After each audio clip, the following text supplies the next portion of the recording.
गुर्जर प्रतिहार वंश। अगर आप मैप देख पा रहे हैं तो आप ये समझ पाएंगे कि इस पूरे मैप में जहाँ जहाँ ग्रीन वाला जो क्षेत्र दिख रहा है, ये पूरा की पूरा जो क्षेत्र है ये किसका है? गुर्जर प्रतिहारों का है। ठीक है। अगर आप मध्य प्रदेश के नक्शे में देखें तो लगभग मध्य प्रदेश का 70 से 80% हिस्सा जो था गुर्जर प्रतिहारों के अधीन में था। इसलिए मध्य प्रदेश पीसीएस के लिए ये राजवंश भी आपके लिए बहुत इंपॉर्टेंट है। ठीक है, बहुत आराम से पढ़ेंगे।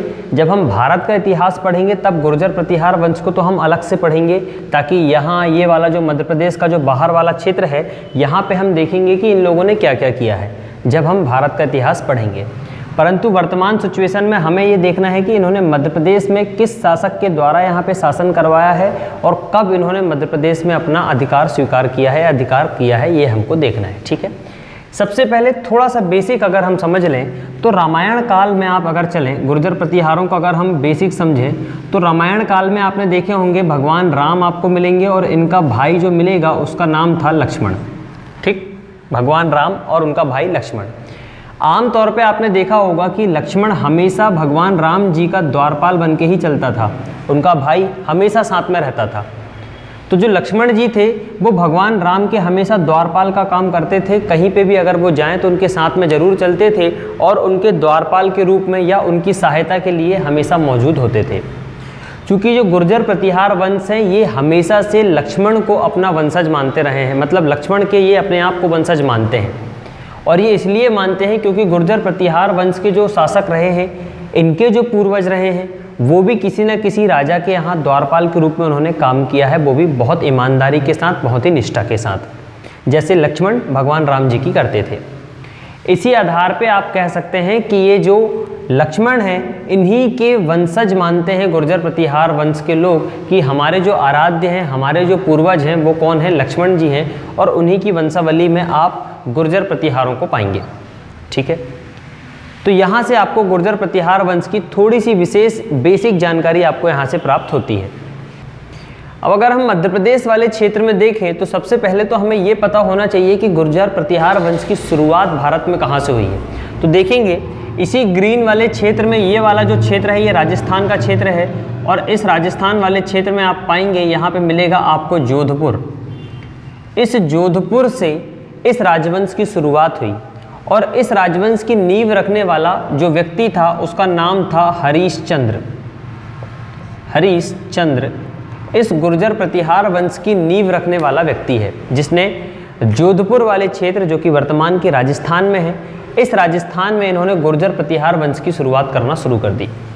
ये जो समय पीरियड चल रहा है ये लगभग 8वीं शताब्दी का टाइम पीरियड चल रहा है। ये जो समय है ये 8वीं शताब्दी का टाइम है, और इसी समय हरिश्चंद्र नामक व्यक्ति ने जोधपुर वाले क्षेत्र में गुर्जर प्रतिहार वंश की शुरुआत कर दी। और इसी हरिश्चंद्र ने जब अपने साम्राज्य को फैलाना शुरू कर दिया तो आप देखेंगे ये मध्य प्रदेश के इसने मालवा वाले क्षेत्र में अपना शुरुआत किया। जब इसने मध्य प्रदेश के मालवा वाले क्षेत्र में यहाँ पे शुरुआत कर दिया तो मालवा में भी आप देखेंगे गुर्जर प्रतिहारों का सबसे शुरुआती दौर पे अधिकार रहा है। ठीक है। इसी हरिश्चंद्र के जो वंशज रहे हैं, इसके हरिश्चंद्र के जो वंशज रहेंगे, इन्हीं लोगों ने मध्य प्रदेश के जो मालवा वाला क्षेत्र है यहाँ पे अधिकार किया और यहाँ पे शासन किया। ठीक। अब आप देखेंगे कि हमारे मध्य प्रदेश में गुर्जर प्रतिहार वंश का जो प्रमुख राजा मिलेगा आपको, उसका नाम है नागभट्ट प्रथम। आप देखेंगे गुर्जर प्रतिहार वंश का जो राजा है नागभट्ट प्रथम, इसने मालवा पे शासन किया। नागभट्ट प्रथम, ये जो नागभट्ट प्रथम है गुर्जर प्रतिहार वंश का ही शासक है, जिसने मालवा वाले क्षेत्र में हमारे मध्य प्रदेश में गुर्जर प्रतिहार वंश के साम्राज्य को फैलाने का काम किया। आगे आप देखेंगे जब ये नागभट्ट प्रथम इस वाले क्षेत्र का राजा हुआ तो इसने अपने साम्राज्य का विस्तार ग्वालियर तक कर दिया। ये जो ग्वालियर वाला जो क्षेत्र देख रहे हैं आप, ये वाला जो क्षेत्र देख रहे हैं ग्वालियर का, इस ग्वालियर तक इसने अपने साम्राज्य का विस्तार करना शुरू कर दिया। तो नागभट्ट प्रथम गुर्जर प्रतिहार वंश का सबसे प्रतापी राजा रहा, जिसने मध्य प्रदेश में आप देखेंगे मालवा से लेकर ग्वालियर तक वाले क्षेत्र में अपने साम्राज्य का विस्तार कर लिया, और धीरे धीरे करके इसने संपूर्ण भारत में अपना नाम को भी स्थापित कर लिया नागभट्ट प्रथम ने। तो आप देख सकते हैं कि जब नागभट्ट प्रथम इस वंश का राजा हुआ तो गुजरात, मध्य प्रदेश का मालवा, ग्वालियर, इस पूरे संपूर्ण क्षेत्र में गुर्जर प्रतिहारों का शासन होना शुरू हो गया। ठीक, अब आगे आप देखेंगे कि कल हमने राष्ट्रकूट वंश पढ़ा था और उसी राष्ट्रकूट वंश में मान्यखेत वाली शाखा का एक शासक था जिसका नाम था दंती दुर्ग। इसी दंती दुर्ग ने जब मालवा पे आक्रमण किया था, आपको मैंने बताया था उस समय मालवा पे प्रतिहार वंश का शासक नागभट्ट था जिसके ऊपर दंती दुर्ग ने आक्रमण किया था और दंती दुर्ग ने मालवा पे अधिकार भी कर लिया था। तो नागभट्ट प्रथम के समय में ही, इसी नागभट्ट प्रथम के समय में ही राष्ट्रकूट वंश के राजा दंती दुर्ग का क्या होता है, आक्रमण होता है और आक्रमण होने के बाद नागभट्ट प्रथम यहाँ पे क्या हो जाता है, पराजित हो जाता है। पराजित होने के बाद ये जो मालवा वाला जो क्षेत्र है ये तुरंत की कंडीशन में तो राष्ट्रकूटों के अधीन चला जाता है, परंतु ये जो दंती दुर्ग है, ये दंती दुर्ग की जो विजय होती है ये स्थायी नहीं होती है। स्थायी नहीं होने का मतलब ये है कि कुछ समय बाद इसके जो उत्तराधिकारी होंगे उनसे फिर एक बार नागभट्ट प्रथम के वंशज लोग इस साम्राज्य को छीन लेंगे। आगे चल के आखिरकार यही होगा कि दंती दुर्ग जब इस मालवा को जीतने के बाद वापस मान्यखेत आ जाता है तो इसी नागभट्ट प्रथम के जो वंशज होंगे आगे चल के कोकल लोग होंगे, वही कोकल लोग आगे चल के इस मालवा वाले क्षेत्र को जीत लेंगे और एक बार फिर से गुर्जर प्रतिहार वंश का जो साम्राज्य है वो मालवा में फिर से स्थापित हो जाएगा। चूँकि नागभट्ट का कोई भी पुत्र नहीं था उस समय, उसका कोई भी योग्य पुत्र नहीं था, इसलिए आप देखेंगे नागभट्ट का जो बड़ा भाई होता है उसके जो बेटे होंगे जिसका नाम था कक्कुक, कोकल नहीं कक्कुल, कक्कुक। नागभट्ट के बाद उसका जो उत्तराधिकारी होगा उसके भाई का पुत्र का नाम है जिसका नाम है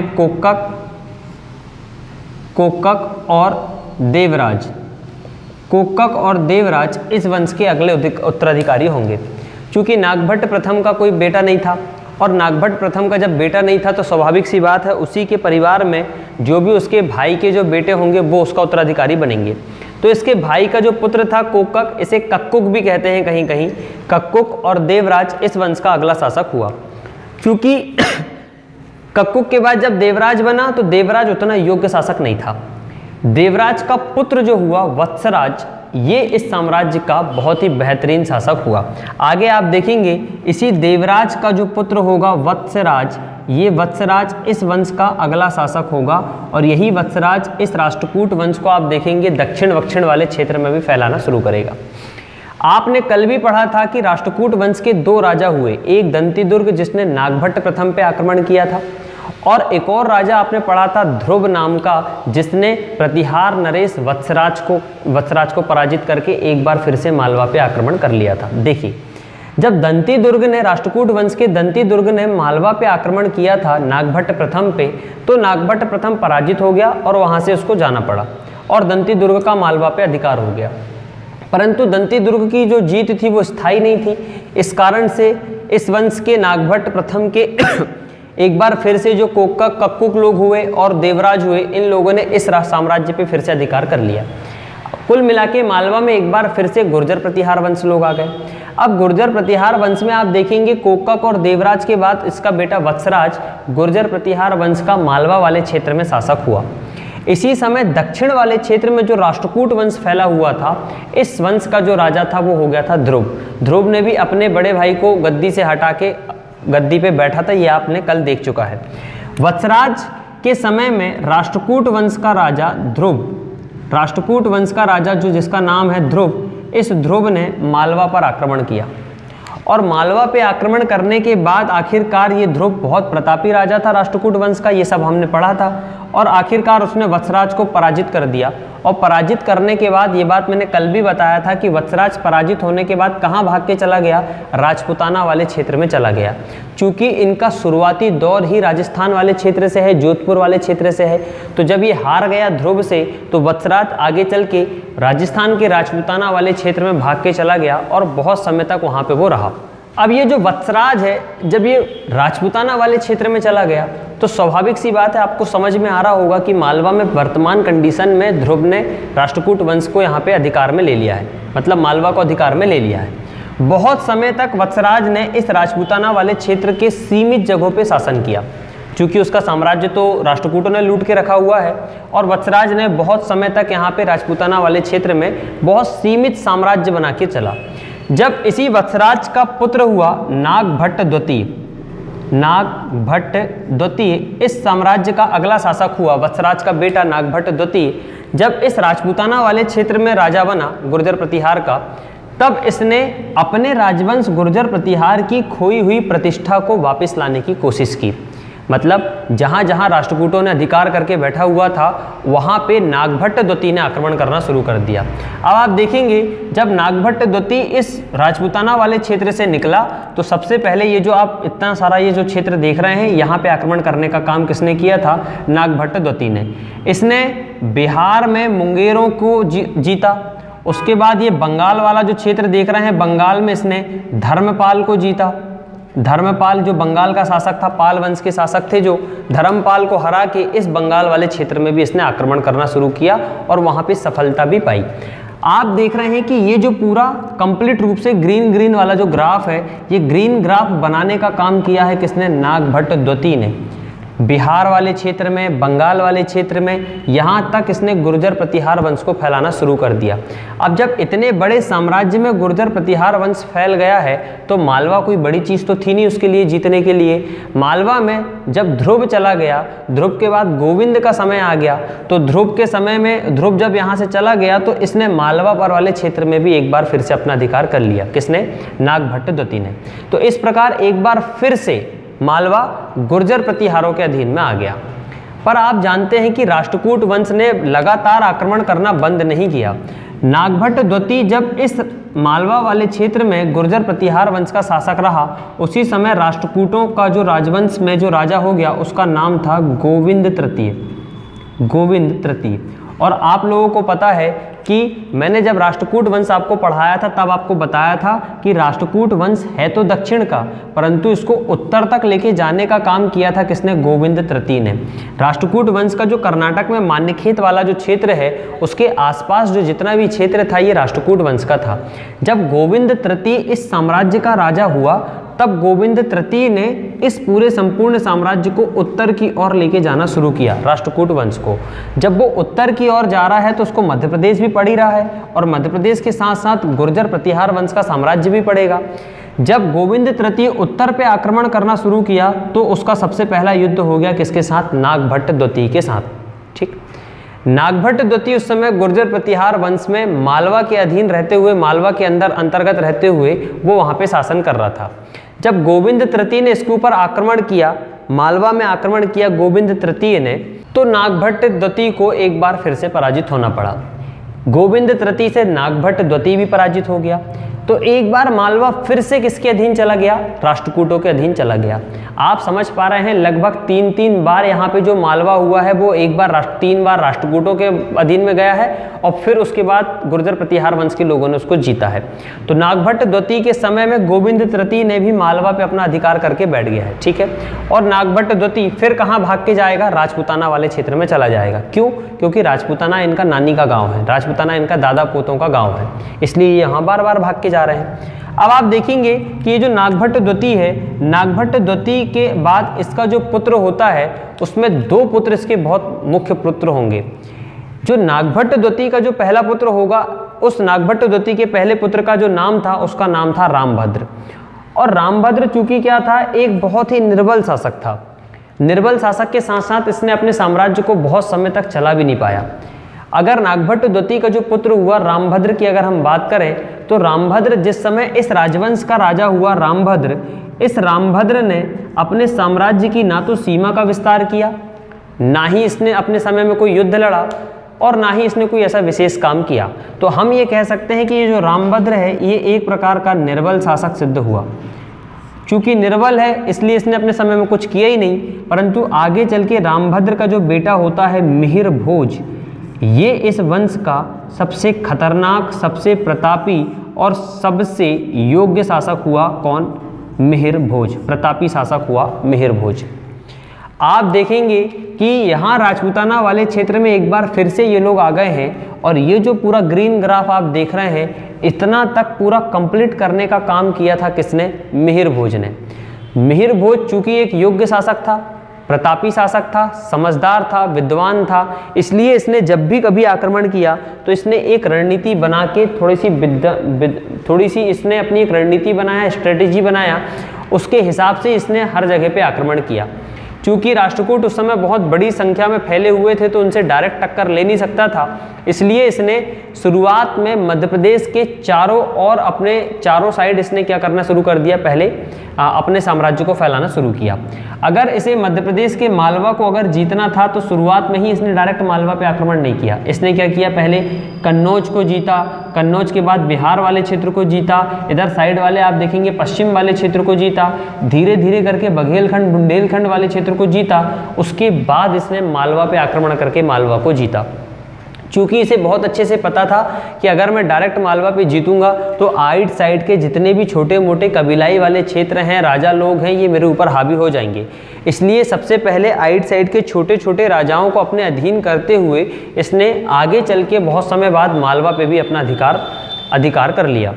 जिस समय मिहिर भोज अपने गुर्जर प्रतिहार वंश को पूरे भारत में फैलाने की कोशिश कर रहा था तो सबसे पहले मिहिर भोज गया कन्नौज। जैसा कि मैंने आपको बताया, इस कन्नौज वाले क्षेत्र में इसने अपना अधिकार किया, कन्नौज में, और ये जो कन्नौज है इसको इसने अपने साम्राज्य की राजधानी भी बनाया। देखिए, इसकी रणनीति इतनी खूबसूरत थी कि अगर इसको चारों तरफ जीतना है तो इसने बिल्कुल एक बड़े लेवल पे काम करना शुरू किया। शुरुआत में मिहिर भोज ने कन्नौज को जीता, कन्नौज के बाद बिहार को जीता, बिहार को जीतने के बाद इसने क्या किया, यहाँ बंगाल वाले क्षेत्र में जो धर्मपाल के जो वंशज होंगे, इसी वंशज में एक राजा मिलेगा आपको, देवपाल। बदकिस्मती से मिहिर भोज को देवपाल से हारना पड़ा, तो इसने ये बंगाल का जो बचा कुचा वाला जो क्षेत्र आप देख रहे हैं ना, ये बंगाल में इसने अधिकार नहीं कर पाया, नहीं तो ये बंगाल वाले क्षेत्र में भी इसका अधिकार हो जाता। यहाँ तक जब धर्मपाल था तब तो धर्मपाल को तो उसने जीत लिया था, इसके पापा लोगों ने जीत लिए थे, परंतु बाद में जब मिहिर भोज ने बंगाल वाले क्षेत्र में आक्रमण किया तो उस समय यहाँ पे जो राजा था देवपाल था और मिहिर भोज को देवपाल से पराजित होना पड़ा। इस कारण से मिहिर भोज का जो साम्राज्य का विस्तार था इधर साइड होना बंद हो गया। इसलिए आप देखेंगे कि गुर्जर प्रतिहार वंश का जो नक्शा है हम इधरी साइड बना रहे हैं, इधर साइड बना ही नहीं रहे हैं। अगर ये जीत जाता तो ये पूरा जो क्षेत्र था जो पालों के अधीन में था ये भी आप गुर्जर प्रतिहार वंश के अंदर में पड़ते, परंतु ये है नहीं। तो देवपाल से पराजित होने के बाद मिहिर भोज की मध्य प्रदेश कहो या आप भारत कहो, भारत के पश्चिम वाले पूर्वी वाले क्षेत्र में इसकी क्या होने इसके पूर्वी वाले क्षेत्र में इसके साम्राज्य का विस्तार होना क्या हो गया, बंद हो गया। जब यहाँ पे बंद हो गया तो इन्होंने फिर क्या किया, अपने पश्चिम वाले क्षेत्र की ओर रुख किया। यहाँ से ये इधर साइड बढ़ा, इधर साइड बढ़ा, तब तक मालवा में राष्ट्रकूट वंश कृष्णद्वती का शासन चल रहा था। चूंकि मालवा राष्ट्रकूटों के अधीन था जो कि ध्रुव ने जीता था। ध्रुव ने जीतने के बाद इस राजवंश का आप देखेंगे उसी का जो बेटा होगा, उसी के जो वंशज होंगे, कृष्णद्वती यहाँ पे साम्राज्य कर रहा था, कृष्णद्वती यहाँ पे राजा था। मिहिर भोज ने आक्रमण किया कृष्णद्वती के ऊपर। ये कल भी मैंने बताया था कि राष्ट्रकूट वंश कृष्णद्वती को मिहिर भोज ने हराया था और एक बार फिर से मालवा मिहिर भोज के अधीन में आ गया। मतलब किसके अधीन में आ गया, एक बार फिर से गुर्जर प्रतिहारों के अधीन में आ गया।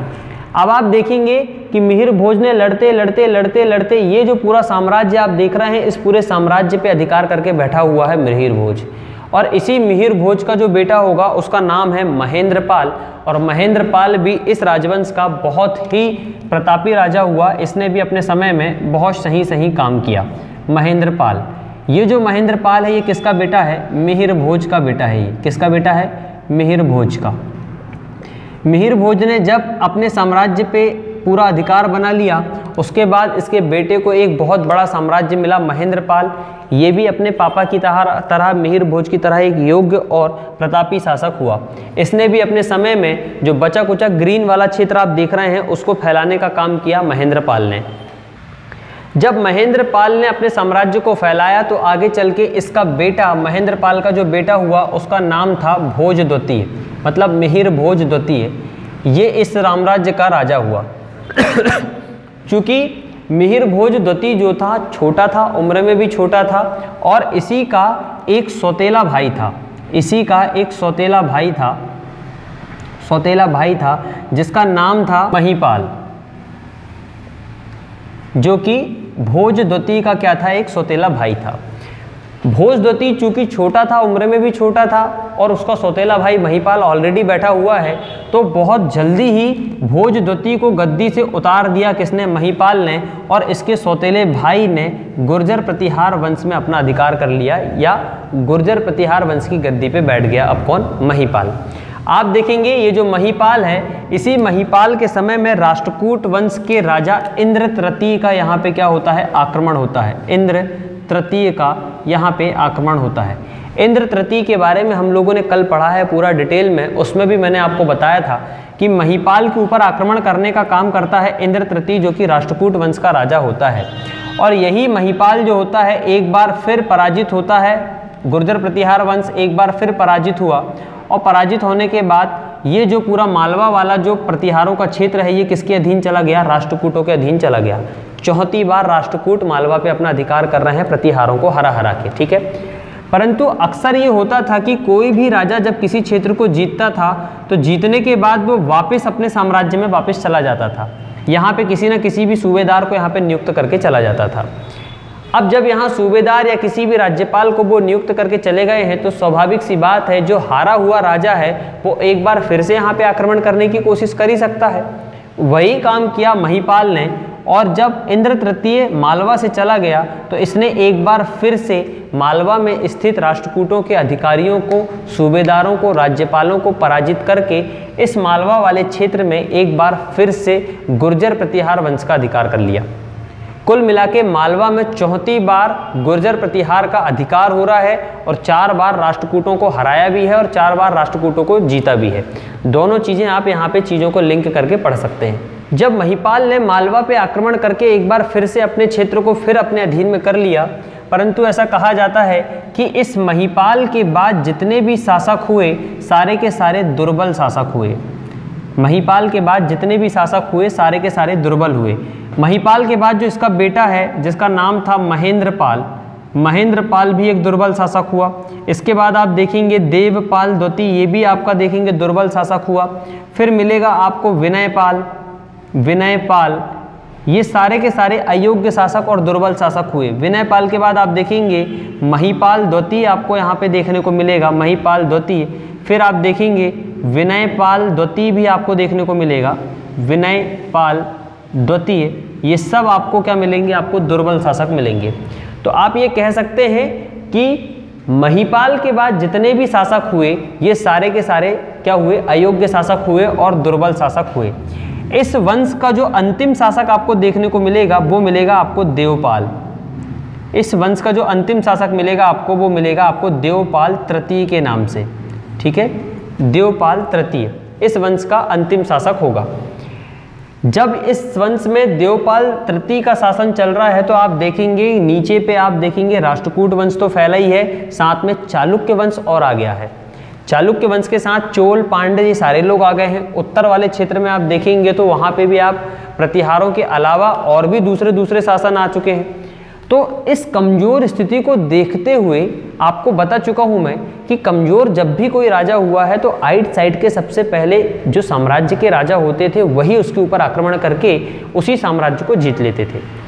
चूँकि नीचे के चालुक्यों ने देखा, उस समय आप देखेंगे कि राष्ट्रकूटों को आपने देखा, ये सारे लोगों ने देखा कि मालवा में जो राजा हो रहे हैं गुर्जर प्रतिहारों के ये तो कमज़ोर शासक हो चुके हैं। देवपाल, महिपाल, विनयपाल जितने भी जो शासक हुए हैं आपके महेंद्रपाल से लेके ये सारे के सारे निर्बल शासक हैं, दुर्बल शासक है, निर्बल शासक है, कमज़ोर कह सकते हो, अयोग्य कह सकते हो आप।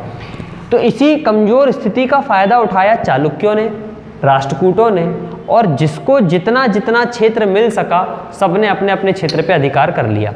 कुल मिला के गुर्जर प्रतिहार वंश जो हुआ आगे चल के चालुक्यों, राष्ट्रकूटों और बाकी के जितने भी छोटे छोटे साम्राज्य थे जो इनसे ज़्यादा शक्तिशाली थे उनकी बलि चढ़ गया और संपूर्ण गुर्जर प्रतिहार वंश चालुक्यों के अधीन चला गया, कोई राष्ट्रकूटों के अधीन चला गया, जिसको जितना जितना क्षेत्र मिला वो सब उसके अधीन चले गए। ऐसे करके गुर्जर प्रतिहार वंश यहाँ पे समाप्त हो जाता है। तो आप ये कह सकते हैं कि इस वंश का जो अंतिम शासक है उस शासक का नाम क्या है? देवपाल। इसका टाइम पीरियड अगर आप ध्यान रखेंगे तो ये 948 ईस्वी में शासक था। 948 ईस्वी में ये क्या बना था? प्रतिहार वंश का शासक बना था। और 948 ईस्वी के बाद इस वंश में आप देखेंगे चालुक्यों ने राष्ट्रकूटों ने अधिकार करना शुरू कर दिया और अलग अलग क्षेत्र में टुकड़ों टुकड़ों में ये साम्राज्य विभाजित होकर ऐसे राष्ट्रकूट चालुक्यों के अधीन में चला गया।